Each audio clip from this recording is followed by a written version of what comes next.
Hi, everybody. It's Robbie from Southern California, and today I want to go over on how we can all set up an emergency garden, a fast garden, really good, fast and cheap, and they grow wonderful. I love my tubs, which is also known as storage totes. You can get them almost anywhere. They've got them at Walmart, Target, Lowe's, Home Depot. I have seen them at grocery stores. And you can find them online as well. I've been buying mine right now online, having free delivery to my home because I haven't been going anywhere. And they are brought to me ready to plant in.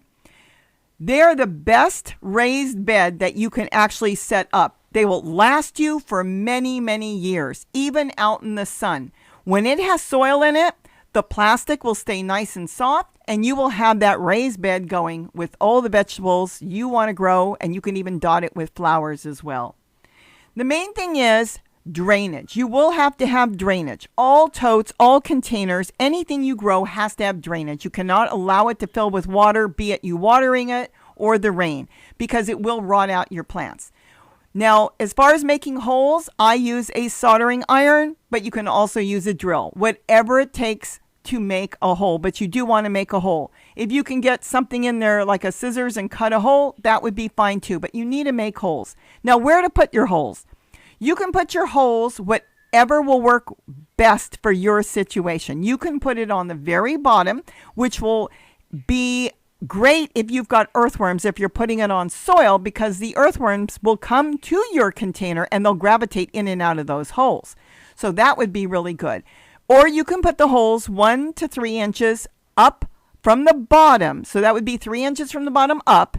You can put the holes there. Now, the reason I put the holes on some of my containers 3 inches or so, 2 inches up, is because we have pepper trees and pine trees, and they love finding their ways into any place that's got water, be it a flower pot, a tote, a raised bed. If they can get their roots in there, what they do is they go into the holes and then their roots swell and they suck the water out. But in the meantime, the tote or the containers or flower pots won't drain, and that will eventually rot out your plants.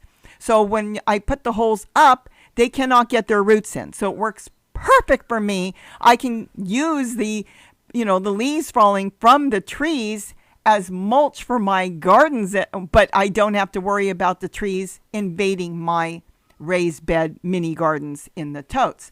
So you have to decide what will work for you. If you get a lot of rain, then you're going to want it to drain really, really well. So you'll probably want the holes on the bottom, and you could even put a few towards the bottom on the sides as well if you get a lot of rain. If you're in an area that stays really, really warm, then you could put the holes up higher, 2 to 3 inches from the bottom, so your tote or container will retain a small amount of water, so you don't have to water every day, and the water will naturally wick up through the soil and continue to give moisture to your plants, so you don't have to water it every day. I do not water my totes every day.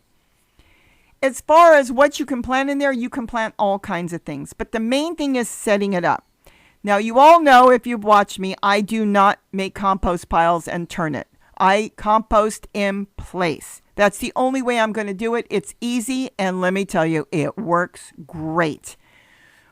For the totes, first setting them up, you can put whatever you want on the bottom, because even the 18 gallons are quite tall, and your vegetable plants aren't going to be going their roots to the very bottom, especially in the beginning. If you've got a yard and you can collect leaves and branches off of trees and stuff, that would be great to load on the bottom. And then on top of that, you can put shredded paper. Paper in the United States is basically printed with soy, so you don't have to worry about that. But you could load up paper. Don't load paper right next to the holes, because the paper is like clay soil. It will turn into like clay, and it could block your holes. So put the paper away from the holes, and around your holes, maybe put some wood. Like branches and stuff. Now, the thing is, if you don't have anything to put in there, then go ahead, get potting soil, get a garden soil. You can put garden soil on the bottom, potting soil on the top to save a little money if you want, and get started that way. But remember, once you start with the soil, you are going to start building your own soil. My main garden that you have seen for the past 4 or 5 years, yes, I started with potting soil, but I have not purchased any more since then for that garden, because I create my own soil by composting in place in my containers. That's not to say you can't go back later and take, let's say everything died out, it's winter, you can take from that container and spread it to other containers and start building a new container. There's a lot you can do. What can you grow in these containers? You can grow anything really in that container that you would grow for a farm or a garden. You can grow lettuce, you can grow kale, you can grow peppers and tomatoes. I have grown all kinds of squash and pumpkins, radishes, carrots. Anything your heart desires, you can grow in there. How many can you grow per container? Plants? That again is up to you. If you want your plants to get really big, I have a Swiss chard right now, one single Swiss chard growing in a great big tote. Not that big, but a good sized tote. It's massive. The leaves on it are like elephant ears because it's the only one in there.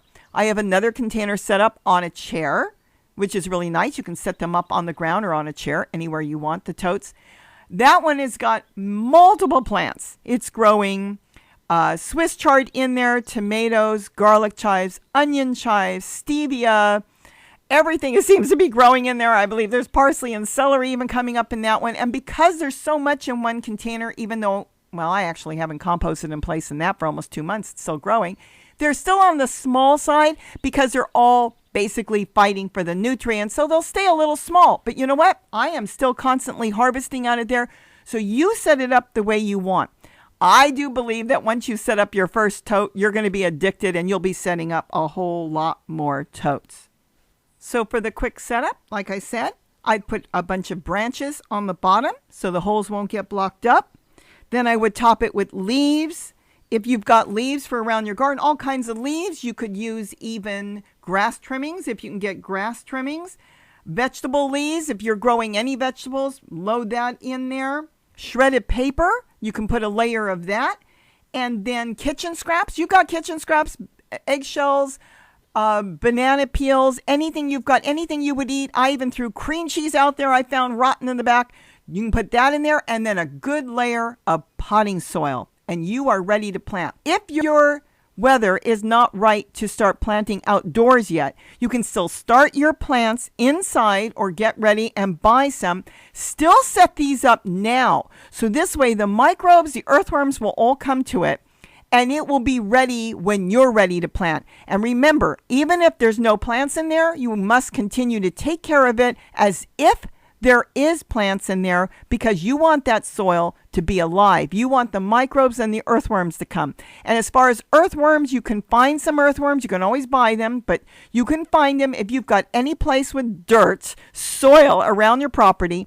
Sit something around, sit some flower pots around that are wet, sit some bricks around, lift them up in the morning, and I'm going to bet you'll find earthworms underneath. And you only need a few to drop in there, and once you make a little hole, drop them in your tote that's all set up, they're going to take off and multiply like mad. The totes are cheap. It's going to be one of the cheapest raised beds you've ever set up, and it will last long.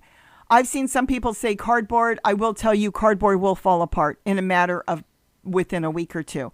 The totes will last you. It's worth it. Some of them are only $5 and you can get ones larger and pay a little bit more. Remember, it's going to last you for years. Potting soil right now has been on sale in the spring for $5 a bag. You could go and buy organic. That could cost you $20, $30, $40 a bag. It's whatever you want to put out.